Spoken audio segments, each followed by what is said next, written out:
I'm Alex Michelson. This week, the issue is immigration fight. Senator Alex Padilla on why he's pushing back on the president's immigration plan. Plus, conservative commentator Dave Rubin on why he's left California for Florida. And The Daily Show's Jordan Klepper is here with unique insights from his travels across the country. Broadcasting across California, you're watching The Issue Is. After months of the Republicans in Congress refusing to pass bipartisan immigration reform, this week President Biden acted on his own. He signed an executive action that will temporarily shut down asylum requests once the average number of daily requests tops 2,500, which it already has. The ACLU plans to sue, saying this is illegal. And Republicans say it's too little, too late, too politically motivated, and not tough enough. But Senator Alex Padilla feels it's too harsh. He's the first Latino to represent California in the upper chamber and the son of Mexican immigrants. He joins us now via Zoom from his office. Senator Alex Padilla, welcome back to The Issue Is. Good to see you. Thank you, Alex. Good to be back. President Biden says the border is being overrun. Republicans won't do anything to solve it. So I've got to do this executive order to try to bring some control to the situation. Where is he wrong? So look, I get the frustration, and I'm definitely not in the do nothing camp. I am disappointed because I wish there would be a smarter, more effective way to go about it.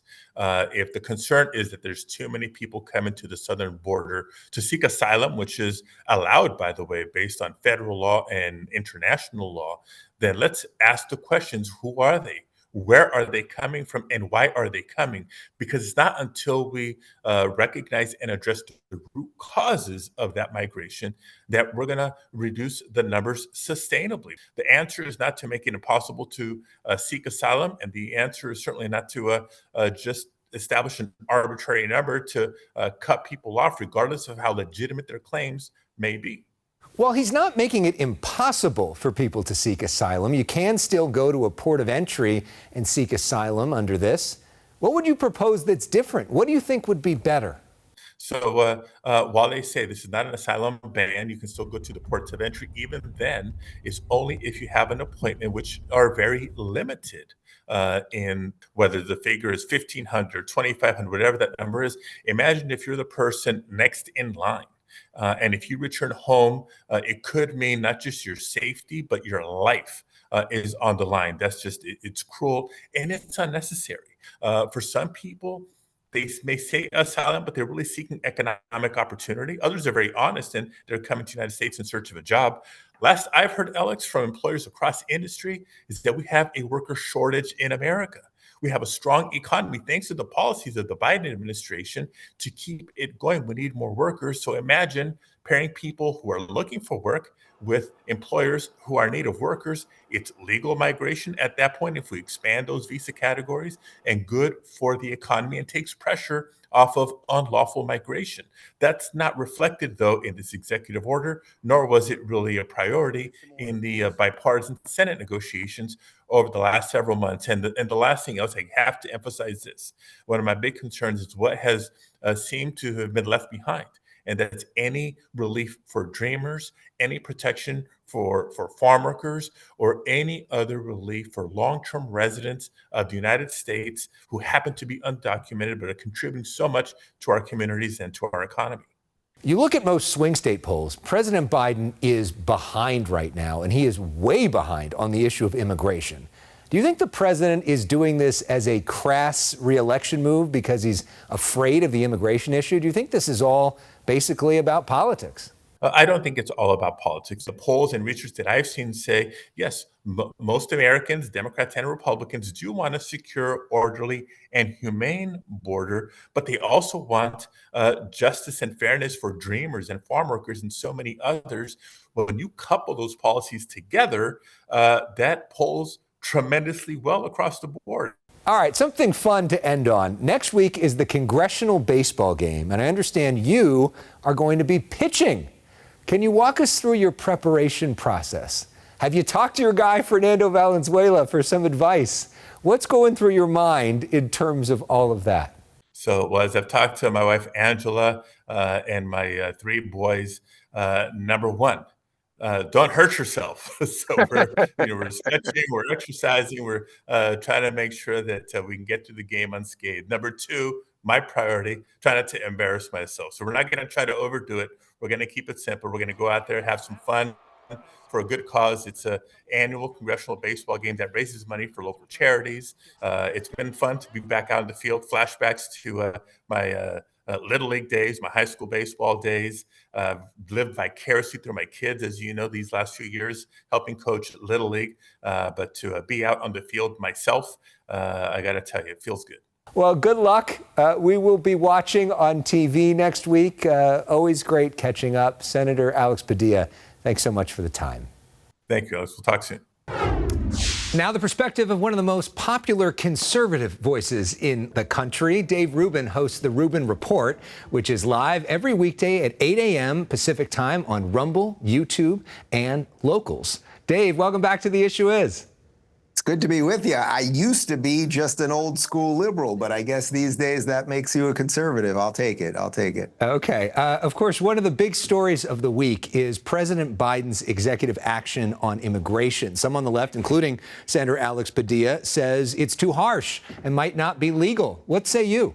Well, look, Andrew Breitbart was famous for a phrase, which is that politics is downstream from culture. And one of the things that I've been saying lately is that everything is downstream from immigration. Whatever the issue is that you care about, whether it's abortion or taxes or school choice or whatever it might be, unless we have a border where you cannot just walk through, as you are showing these videos right next to me right now, where you can't just walk through, you can't just claim asylum, you can't just say, I'm here for whatever reason I'm here, and we have no idea who you are, what your values are, what your culture is, or what your intentions are, or whether you've brought drugs with you, whether you intend on being a criminal or whatever else.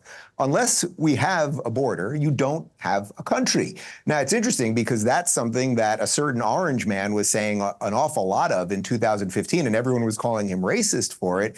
But if you look at where we are at right now, after the 3+ years of a Biden administration, where somewhere between 7 and 10 million illegals have come, if we're to believe any of these numbers, most people do now realize you cannot have this. It's really interesting where we're at in this presidential race. We're about a month out from the debate. Who do you think Donald Trump should pick as VP? What I would say to Donald Trump, if he was listening, is, hey, there are an awful lot of ex-Democrats or begrudging Democrats like me, especially post-October 7th and seeing all of the craziness on college campuses. And again, to the backdrop of immigration and the rest of it, there's an awful lot of people that are willing to not vote for Democrats anymore. So Trump has to widen the net. So if you want to widen the net, what do you have to do? Well, you don't go to the base, right? So to me, a guy like J.D. Vance, who I know is very popular at the base, I happen to like him. I think he's a fine senator, but that doesn't widen the base. I think what you have to do is you have to find someone, maybe an ex-Democrat. How about somebody like former Congresswoman Tulsi Gabbard, who ran for president as a Democrat, who now publicly has left the Democrat Party? I think that offers you the widest tent. I think perhaps more likely it's more of a traditional conservative, maybe like a Marco Rubio or even Nikki Haley. And I suspect that's what he's going to do. I don't see how you just go right to the base. Yeah, and when Tulsi Gabbard was here on our set, she said she would be happy to do it and would be happy to serve. Yeah. That would certainly be interesting. I know you talked to her as well. We also know that you used to be here, but you left California for Florida, frustrated by Governor Newsom and the regulations. You're a big supporter of Florida Governor Ron DeSantis. We've got some video of the two of you on stage together. I know you backed him for president, although you said that you'd be happy with Trump at the time. You've seen DeSantis and Newsom go back and forth. We saw their debate. For you personally, for our California audience, why is Florida better for you? Oh, wow. There's so much. How long do we have, my friend? I mean, look, the easiest answer, and it's the most cliche answer, but it's not the real answer, is the taxes, right? We have no state income tax here. So suddenly I'm saving about 12% that I was giving to California and getting very little in return. You're not going to believe this, but we still have roads here.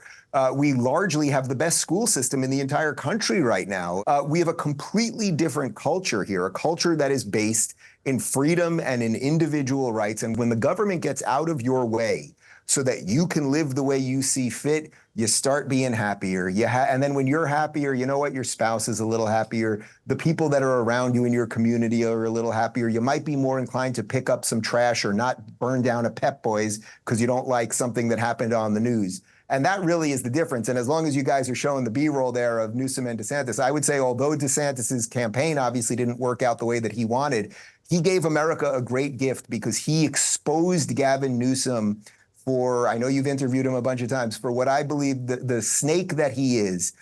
He is deeply dishonest. He is authoritarian. He loved the lockdowns while he was, eating at, what was that restaurant up in French Napa? Laundry. French Laundry, Yes. Thank you. I blocked out that whole part of my life. I can't even remember the restaurants anymore. He has not. And he would gladly, and guess what? He would gladly do it again. Somehow he got the homeless people off the streets of San Francisco when the Chinese president showed up. And then the day the Chinese president was gone, the homeless were back. So these are all problems that can be solved, but for whatever reason, and you'd have to ask him, he doesn't want to solve them. You highlighted a moment from our show on your show recently. You showed a clip of Jen Psaki, the former White House press secretary, playing the name game, where she had very positive things to say about the Democrats that she had worked for. Your guest at the time had a very different view, but we didn't hear your version of the name game. So we want to do this with you and give you an opportunity to play the name game. So this is the first thing that comes to mind when you hear the name. All right, ready? Joe Biden. Poop. Jill Biden. Evil. Kamala Harris. Confused. Donald Trump. All right. Robert F. Kennedy Jr. Decent. Barack Obama. Snake. And Rachel Maddow. The first word that came to my head was pencil. Okay. Well, It looks like a pencil. Look at it. we highlight very different perspectives here. So you got very different take between Dave and Jen Psaki. I know you're going to be here with us in studio next month, which we're really looking forward to. And we may even be able to play some basketball on our hoop here at the station. I know you're a big basketball player, so that might be fun. I would love to do that. Yeah. And it should be noted that I tried to go to the studio with you a couple of years ago when I still lived in Cali, if you remember, and they turned me back because I was not vaccinated. Yes. So we had to do it digitally. So it would be, but you did give me your mom's cookies, which were delicious, by the way. Yes. Well, we'll have some waiting for you. And thankfully, that stupid vaccine mandate is over, and we'll be excited to have you in here. I disagreed with it at the time, and I'm glad that it's finally over. Up next, Jordan Klepper from The Daily Show is with us. Stay with us. Do you think the world would be safer with Donald Trump returning to the presidency? 100%. I know without a fact it would. Without a fact, it would be a safer world. That is Jordan Klepper in his recent special for The Daily Show called Jordan Klepper Fingers the Pulse, Moscow Special, which you can watch right now on The Daily Show's YouTube page. I recommend that you do. Jordan Klepper is a key member of The Daily Show news team, and we're honored to have you on the issue. It's the first time. Welcome to the show. Thanks for having me. Excited to be here. So that special focused on what's happening between the U.S. and Russia, looking at the issue of whether people in America really kind of like the idea of autocracy. What did you find? Well, I think we noticed on the campaign trail that a lot of people in the MAGA world were speaking highly of Vladimir Putin, were echoing some Russian talking points, and so this was sort of a chance for us to delve into that, see how the Republican Party has gone from a party that used to stand up to Russia to one that embraced one, and it took us all the way even to Estonia to try to talk to some people who had a little bit of a clearer idea as to what autocracy looked like. Yeah, literally right next to Russia. Yeah. So what was the biggest surprise for you from that whole experience? Well, right off the bat, when you run into a woman who watches Vladimir Putin shirtless videos for fun, like they're just cat videos, that's a surprise. You're like, I thought I'd seen everything, and I've been on the road, I've seen a lot of things. That was a shock. I mean, when you look at those pecs, though, I mean, if you got it, flaunt it, right? Gotta say, yeah, she said it, we Googled it, we're like, it is nice. He does work out. So there's really only is. so much misinformation, but in the end, push-ups, you take your shirt off, you can't hide that. Yeah, so that is a great clip, but I have to say, my favorite clip from one of your shows ever was from, I think this may have been the first episode of your show, The Opposition. This is when you were in Phoenix covering a Trump rally. I want you to watch this clip. Look close, you can see a lot of cameras out there, and that's the mainstream media. Don't trust anybody who's talking to a camera. Don't trust anybody. Lord. My Lord, yes. Camera. Yes. Yeah, so there we are. I'm sorry. Has this been a ruse? I mean, this whole thing was just for that moment to get you here. Bring him on my show. Bring him on my show. He thinks this is funny. He's going to run around, use me as B-roll. The joke's on you now, Klepper. That was so funny, though. And Wow. thank you for doing that. I remember seeing you out there. Been a big fan of you for a long time. That day was very hot, if I recall. It was very incredibly hot. And then there was protests, and people ended up getting pepper sprayed and all this sort of stuff later on that night. But you have really been the guy at all these different Trump rallies, talking to Trump supporters. What have you learned from Trump supporters? Oh, that's a big ask. What have I learned? Yeah. You don't necessarily go to Trump events to learn things. I've learned that Americans are more creative than we give them credit for. I learned that Americans need meaning in their lives. They need community. That's something that I definitely relate to when I go to these events, is the sense of community that appears at one of these events. People feel like they can be a part of something. You put on a hat, you see other people wearing hats. They might have a similar point of view as yours. You feel like you're amongst friends. I think that's very real. What gets scary is what I've noticed over the last 6 months to year and a half is these events are getting darker and darker. So you're saying that it was more fun, and he may have been more fun in 2016? I think so. I will say, still going to these events now, they are a circus for anyone who attends. They seem smaller and they seem more bitter. You know, you have talked about this concept of trying to talk to people you disagree with, because clearly some of these folks you disagree with at these Trump things. And you actually did a TED Talk about this concept. And you talked about sort of 3 things that everybody can do to try to expand their worldview. One of them was read a book. Yes. Another one is to travel, get outside. And the third thing is concede something. Yes. What do you mean by that, and what have you conceded? Oh, Jesus, you want me to concede now? It makes me vulnerable. I think what I found is, in order to win, if debating one another is all about who can win, who can lose, which I think is a terrible way of looking at it, but if you really want somebody to come over to your side, you have to show vulnerability. You have to concede. You have to lose. With my Republican family members, with my friends, the only time we can actually have a real conversation and not just talking points and posture is when one of us can show a little bit of uncertainty. Like, you know what? I don't know all of those economic reasons for why we're where we are right now. You know what? I feel like I'm emotional about the things that are happening at the border, but I also don't know if I trust the Democrats' plan for stopping the issues at the border. If you can show that little space with uncertainty, often not in front of a camera or in front of parents who are judging you, but one-on-one in some sort of setting, I think those are the moments where things soften. Up next, Jordan Klepper reflects on what Jon Stewart taught him, and he plays personal issues. Look at this guy, almost 6'5". Almost. I'm almost there. This is where the hair gets me. I love it. We'll be right back. For more on the story, we're joined by our new senior Caucasian correspondent, Jordan Klepper. Jordan, thank you for joining us on the program. We appreciate you doing it. Look at that baby face. Oh my Lord, that is a child right there. Yeah. You could see the years of torment, right? It's been a tough decade. Can you see this? Yeah. The grays. Yeah, you look good. So Jon Stewart first introduced you. You were there when he hosted the first time. You were there when Trevor Noah hosted. You're now there when Jon Stewart is back. What is the biggest lesson that you have learned from Jon Stewart? I mean, I think when you lay it out that way, the lesson is don't let go of a good job when you have it. Health insurance is important. Never, never let it go. Yeah. You hear me, Los Angeles? You run that thing into the ground. You know what?